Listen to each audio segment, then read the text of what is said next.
You're looking live at the Diana Taurasi studio in the PHNX offices high above the city of Phoenix. That's where we are. And you're looking at three guys who have yet to be suspended from Twitter. I'm Espo, he's Saul, and he is Gerald Bourget. And we are talking some Suns and Clippers here on the PHNX Suns pre-game show. We also have not had a load management game. No. I manage my load just fine. Thank you very much. It's a hefty comment. So I'm glad you clarified that. I needed to. So we've got quite the game. What should have been quite the game on paper, but these things aren't played on paper.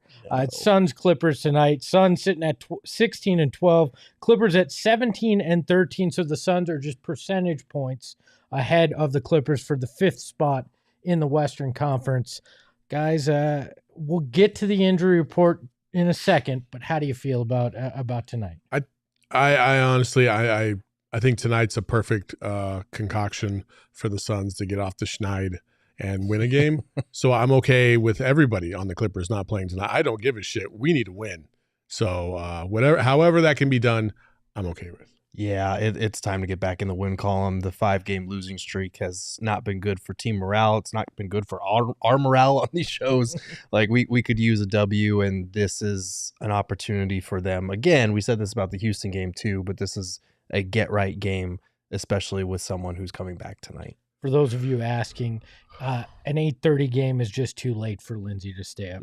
She's actually in health and safety protocols is what we're calling it. So she will be back here in the future. So you're stuck with me as host.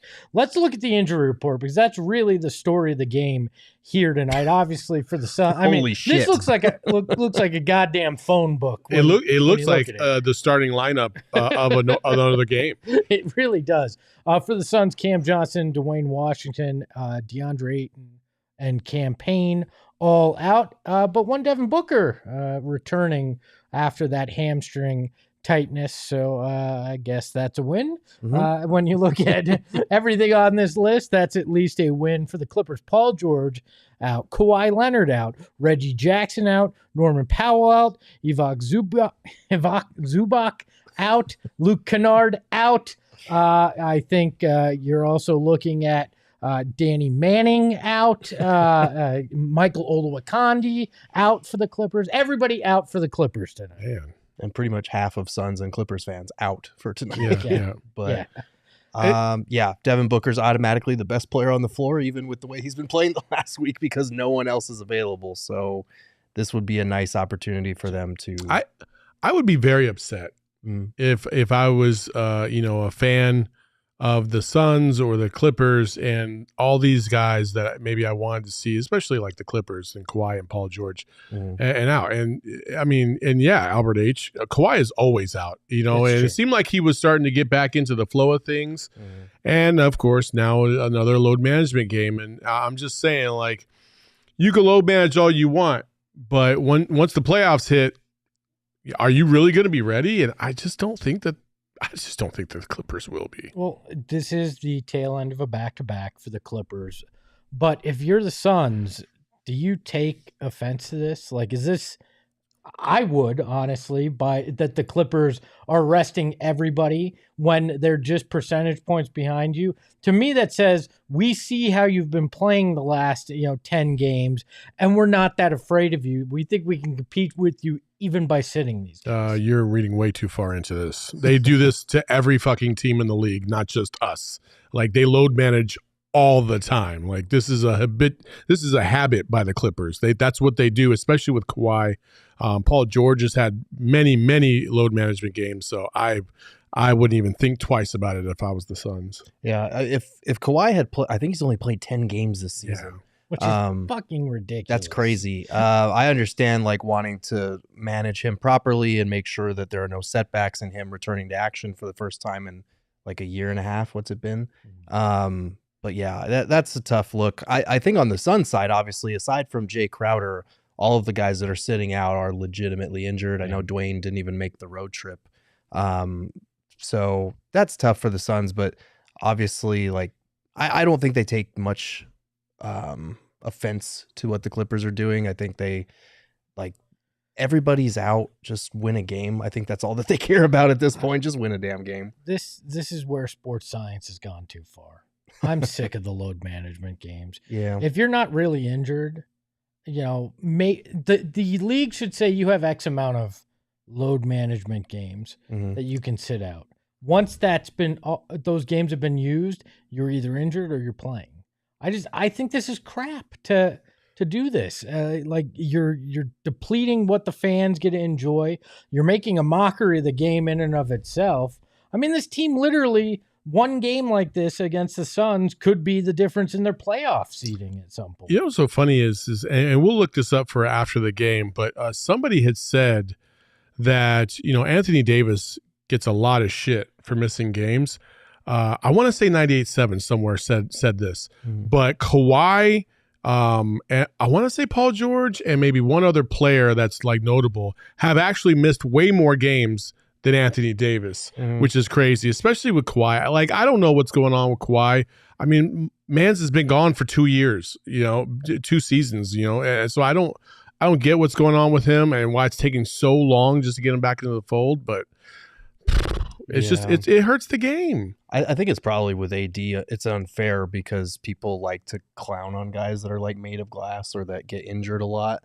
But yeah, you're right. Like, it is kind of weird that Kawhi doesn't get that same type of reaction when he sits out games or does these load management stuff. I don't know enough about the extent of the injuries to the other Clippers guys to say what they're doing, but we know that Paul George and Kawhi have done this for a few seasons now. It is unfortunate, especially if you're a fan that like bought a ticket to the game in advance or like came in from out of town because you wanted to see this particular matchup. But at the same time, like, I just don't know enough about how severe the injuries really are. Yeah, well, is this enough? I mean, it should be when you look at what's left on the Clippers roster, but is this enough for the Suns to actually have a legit path to victory tonight? It has been a rough road of it. We would have thought Houston would have been that get-right game, but now you're looking at Clippers tonight, or the shell of the Clippers tonight, Pelicans coming up on Saturday. Is this the game they finally break the streak? If it fucking ain't, then what the fuck are we even doing this season? Hang that shit up. Yeah. They got nobody playing tonight. Like, nobody. So if you can't do it against these bums, just wrap it up. Yeah, their number one options are like John Wall or like Nick Batum. So looking at the numbers, the Clippers are 8-2 with Kawhi Leonard this season. They're 9-11 without him, so below 500. They're 14-8 with Paul George and 3-5 without him, so below 500. So without both of them, this is a very below 500 team. This needs to be a get-right game. Houston, at least, there was the excuse of they've been on a roll since Thanksgiving. They've actually been fairly competitive. The Clippers have won 3 straight, but not without both of those guys. So this is the opportunity to show that this is not going to be an ongoing thing. And to be fair, the Rockets had beaten the Suns when they were closer to full strength earlier in the month, right? As well. So that could definitely be a matchup thing. I think you guys are right. I mean, if this isn't the get-right game, I don't know that you're going to have a get-right game in the near future, because this is a highly depleted team. Now, you wish that you had DeAndre Ayton with Zubac out, because that would be a definitive advantage on both ends of the court for you. In his place will be Bismack Biyombo to start the game tonight. I still would like to see Jock, but I think that's a selfish thing. I think Jock offers you a little bit more offensively in these games. This team needs a fast start, I think, just for their confidence. We'll see what Busy's able to give them off or as a starter instead of off the bench. And it's weird. He's kind of dipped in and out of the lineup, as has Jock this year. So we'll see how he plays tonight. One thing I want to look at before we move on is the uniform matchup for tonight's game. My pet project here. It's the goddamn White Association Edition uniforms that they have a 40% win percentage in this year. Not great, Bob. Versus the Clippers statement uniforms, which I don't know what the hell that is, but it's an abomination. So. It looks like if like Speed Racers pit crew all had uniforms, like that's what I would envision. I don't know. I don't.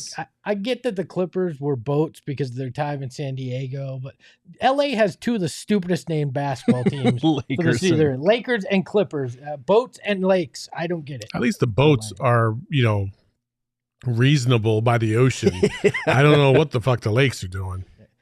Yeah, I mean, you see boats around the streets of downtown Los Angeles all the time as well.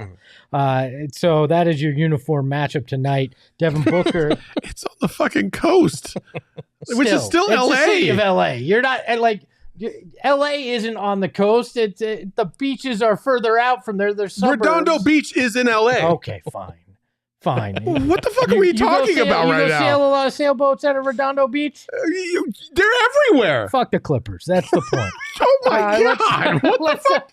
What? I don't know if you know this. I think it's just a dumb name. I don't know if you know this, Espo, but we live in the desert. Phoenix is part of the desert. You know that, right? Thus the sun? Yeah, oh my gosh. I get it. Anyways, Devin Booker back in the lineup. If you were going to go that route, I mean, okay, the sun. The sun is everywhere. Yeah, but it shines brightest. Oh my God, this guy in the desert. All right, so that's the way. Devin Booker's back. Thank God. We're the Valley of the Sun. All right, Devin Booker is back from his hamstring injury. We'll see if it's a little fast. I assumed he'd be out maybe a week. We get a couple games that he sits out. That he was chomping at the bit to get back in with this group and try to end this losing streak. Yeah, 2 games is a short amount of time for something like a hamstring, but hopefully he's okay. I know that he's probably looking at what this group how they've struggled without him and wants to get back and correct that and correct the 3 games that came before that for sure.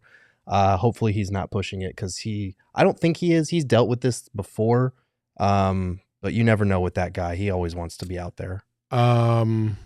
I love the fact that he's back, Mm-hmm. but he played like hot garbage the 3 games before he got out. Mm-hmm. And so if he's not back fully healthy, what is the point of him playing in this particular game? Yeah. Because listen, if I know the Clippers are shorthanded with everybody missing, well, you know what? Honestly, in the same token, I would say, well, then we should sit Devin Booker too. What is he proving? So if he's not 100%, his ass should be sitting down. And if he pulls his hamstring in the first half, I might lose it. Yeah. I think everybody will lose it if that happens. That can end a season real quick. So hopefully he is 100% and he's totally good to go. I hope we don't have to look at the fuck around and find that scale tonight. By the way, Hello says the ocean is a lake to the universe. It is.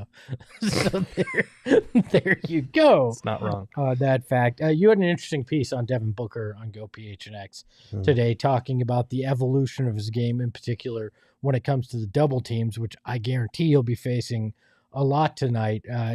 Interesting stat that I liked out of it was Booker's been the 6th most double team player in the league, but they have the 2nd best mark in terms of points per possession. Since that, what did you find out in researching all of it? Yeah, Didn't you read the article? No, I'm just kidding. I'm sorry.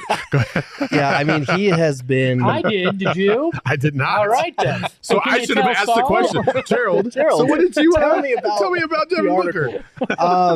No, it was really impressive just digging through some of the numbers and the advanced stats about how much of the offensive burden has fallen on him, and then going through the film and realizing how often he's being hit with doubles in pick and rolls, off the ball. Like teams are throwing everything at him because that's what you have to do with superstar players. You have to mix it up and keep them on their toes. But in year 8, Book has seen almost every defense imaginable by this point. And so he's a lot more composed in dealing with those double teams. The numbers back it up. The eye test back it up. So if you haven't read it yet or watched the video, because there is a video version of the article in the piece itself, go to gophnx.com, check it out. It was probably one of my favorite things that I've ever done. And it's really cool because I know 3 years ago, the joke was Devin Booker and double teams and pickup games and all that bullshit. And now it's legitimately cool to see how he has turned that weakness in his game into a legitimate strength that not only can the Suns survive double teams, but they can manipulate them and use that to their advantage. How much better do you guys think he's been able to make his teammates look this year? Because I feel like that's been another evolution with that being able to play through those double teams, that he's been able to to help his teammates look better. I want to say that he's made them better, but nobody's been consistently able to help him out. So I think, but look at him without him. No, for sure. I mean, but still, like, it's been rough sledding for this team consistency wise on the offensive side of the ball. But it's not because of Devin Booker, obviously. Like, Devin Booker has done a very good job of really recognizing the defensive matchups that are coming towards him, and really recognizing who is going to be the most open in those opportunities. So again, like, I just wish everybody else would just step up their game and stop playing like a bunch of assholes. That's just straight up how I feel. That's the way Saul sees it. Yeah, I mean, Monty's talked a lot about how with those top 10 players, you can't just look at their numbers. You have to look at the way that they make others around them better because they're constantly being doubled. Like, all the superstars in the league see that type of coverage every night. But you look at Book heading into Wednesday's action, despite missing a couple of games, I think he was tied for second or third most secondary assists in the NBA. So that speaks to the Suns' ability to move the ball, but also he's the one making that initial kind of pass in the hockey assist that sets things up. And a lot of times that's coming out of a double team. So it's really hard to not only, avoid turning the ball over, but also using that double to your advantage to, attack those mismatches. I had mentioned that Devin Booker played like trash the 3 games. Hot garbage. Yes, flaming hot garbage. The 3 games before he took a couple games off. And I just want to use this point to say, like, yes, we do not look the best without Devin Booker. We didn't look great with him either for that little stretch. But we are being constantly reminded that everybody is going through it right now. Ups and downs. The Bucks just got beat by 40 against the Grizz. Like, you just don't know what's going to happen this season. This might be the most parity-driven season that I can recall in quite some time, because it feels like in the West, at least, there's like basically all 15 teams in the West have a chance. Right. Because they're all within 4 or 5 games of each other. So it makes it exciting. It also should tell you, like, hey, if this team can get right and get on a roll, they can separate from the crowd. I think the Pelicans are trying to do that right now, but the Suns are right there. And so we freaked out a lot in the last couple days, the last week, but at the end of the day, I still feel like we're going to be fine. Yeah. If you guys had to bet, do we see vintage Devin Booker tonight? No. Probably not vintage tonight, but I think we see a better Devin Booker than we saw in the 3 games before he went out. All right, well, let's talk about our bets tonight, and let's see what DK DraftKings says about tonight's game. Looks like they have the Suns as a 6-point favorite. This has moved since the announcement of the load management crew for the Clippers, obviously. But I was a little surprised at how high it was with the Suns on a slide like they are and playing in LA. You're playing a bunch of middle schoolers, man. You got to fucking come to play.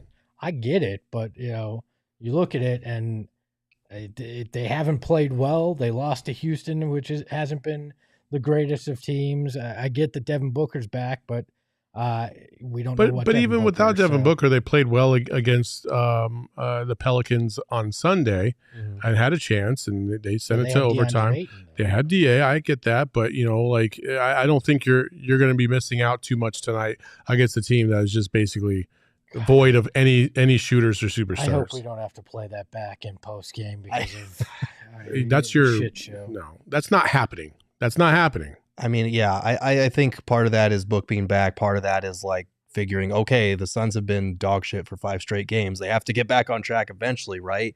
And then the simple fact that like Devin Booker, Mikal Bridges, and Chris Paul, those should be the 3 best players on the court tonight. Like, if you look at who the Clippers are actually playing, that's who it should be. We'll see if it happens, but unless John Wall and Nicholas Batum have a time machine, they should be the 3 best guys. Let's see what we all had in terms of picks for tonight's game. None of us picked the Clippers, so Saul, you can take umbrage in that. You act like this is a no-brainer game, but what do you have them by tonight? I had them by 10. That's an error. Oh, we got a typo. Oh, was We that got a wanna typo bet? in No, the you didn't. You wanna said one in the chat. Yeah, Wait, listen. Emma did not get this wrong. I picked him by one like this morning because I didn't fucking know who was playing tonight. Yeah. So that's not on me. Yeah. I'm not taking that one. I got him by 10 tonight. I had Suns by 3 The and Lindsay mistress had behind the Suns by Mac 3. did not get it wrong. Let's No, say that no, very she got it right. She got it right. I'm telling you, like, You said in the morning though. You sent your fucking thing at 2:41, dog. dude, that's morning. It was a late night. All right. It was a very late night. Yeah, I got Suns by 3. Lindsay also had Suns by 3. I would probably raise it to 4 or 5 right now. I don't think it's going to be just smooth sailing because I need to see it first, but yeah. I think it's 5 because of what you said. They have the 3 best players in this game. If they don't win by at least 5, we probably have a bigger issue on our hands tonight, or in general, not just tonight. We have a bigger problem on our hands. I mean, I get Batum as the Suns killer, but literally his whole game is based off of the other superstars on the team. Without those superstars, Batum is not a killer. Like we can let that go. We can let that go. Let's take a look at our bets, Saul and I here. I had the Suns' first possession being a 3-point field goal at plus 475. I got the Devin Booker hitting the first field goal of the game because he's probably going to chuck it up 20 times in the first quarter. Got to test out that hamstring. You got to. Right? Got to. You can make your bets over on the DraftKings Sportsbook app. Make sure to use that code PHNX when you sign up and take care of that. One other thing I want to mention, Saul and I are doing something special on Discord tomorrow. We have what we're calling a Diehards only meeting. So if you're a member of our Diehards, go into the Discord 11:30 tomorrow. There is a whole channel set up just for this. We're going to talk. You can ask us questions. We'll do it for about 30 minutes, but we'll see how it goes. Maybe we'll go longer if other people have questions. We don't have to talk about what is wrong with the Suns, but we could talk about the Suns. Well, if they lose tonight, that's always all on such a cheery disposition, this guy. Well, we were supposed to do it yesterday. Originally, I was thinking we'd do it yesterday, and everybody was downtrodden. So that was what we had. So let's talk trades. It's the magical day of December 15th, and all those magical moves got made today, a big whole 0 of them. I don't know why everybody thought that this was the day that the dam would break open, but it was not. But Jake Fisher of Yahoo did have a report on a Suns trade. He said that the Hawks and Jazz and the Suns discussed a 3-team deal where the Suns would get Jared Vanderbilt, Utah would get John Collins, and Atlanta would get Jay Crowder and Shamet. It said it fell apart because the draft compensation couldn't really be figured out. And then John Gamba. Whoa, shit. Did you hear that shit? What? What we got? What's going on? What's going on? Oh God, it's the Trade Reaper! Oh, no. Not again. It's the Trade Reaper. I tried. Emma wasn't ready with it. And the sound wasn't queued up. Run it again, Emma. No, man. was going to blow a gasket. I tried. What is that, Saul? I didn't even Did hear you hear it. that? I didn't even Where hear is it? I don't What? even hear. Huh? I don't even hear anything, All right. actually. I heard it at the end. Did you? Yeah, I heard Oh, I it. didn't hear anything. I heard it. Oh, there it is. It's the Trade Reaper. John Gambadoro on Twitter, our friend, replied to me when I had tweeted out this and one of our listeners and said, yeah, never a chance. Atlanta basically wants to get off John Collins' contract so badly, just like Miami wants to get off Lowry. These teams that want off contracts are desperate and will say anything. There's nothing to a 3-team deal between Phoenix, Utah, and Atlanta, and there never was. Cool.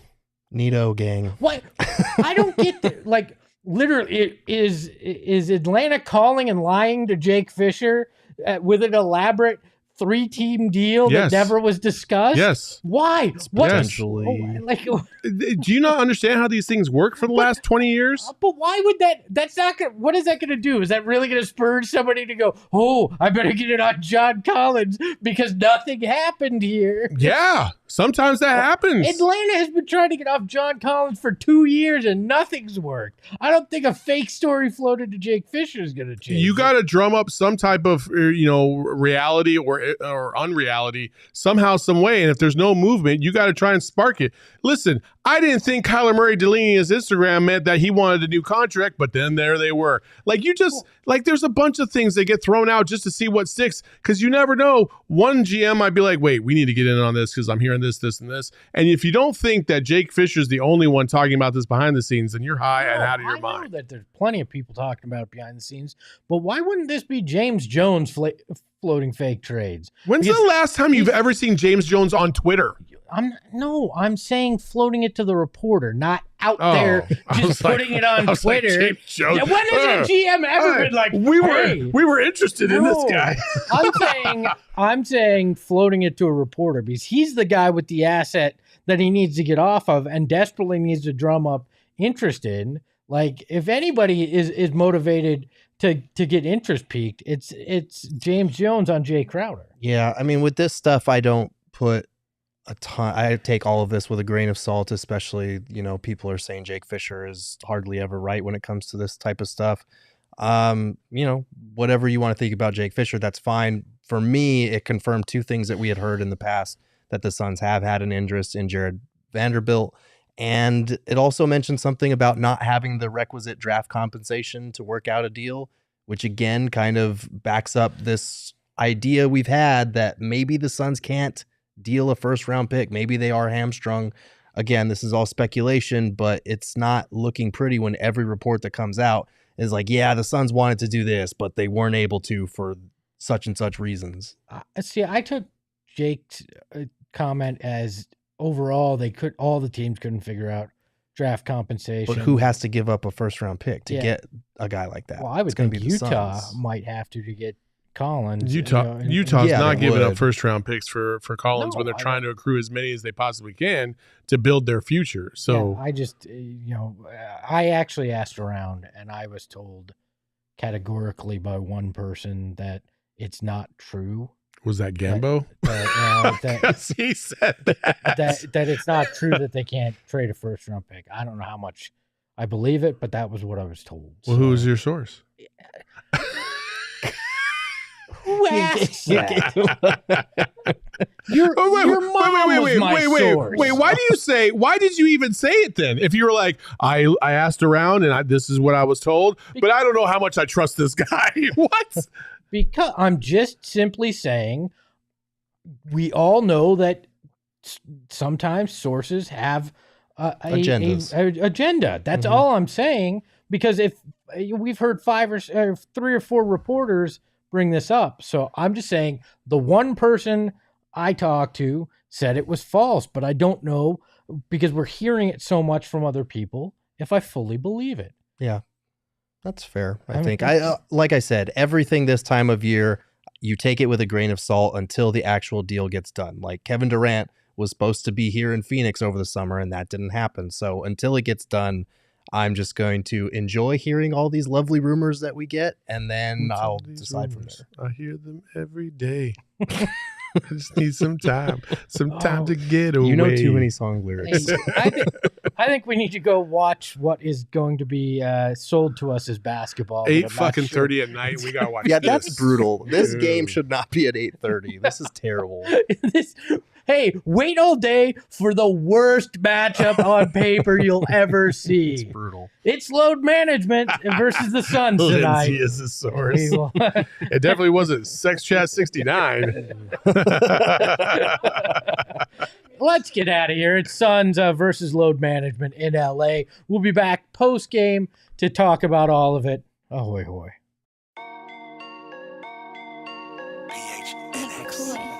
Hey yo, my lifestyle is retro. Tell the Phoenix Metro. Megas in control and he ain't never gonna let go. PHNX though. Lindsay, Gerald, Espo. Saul past the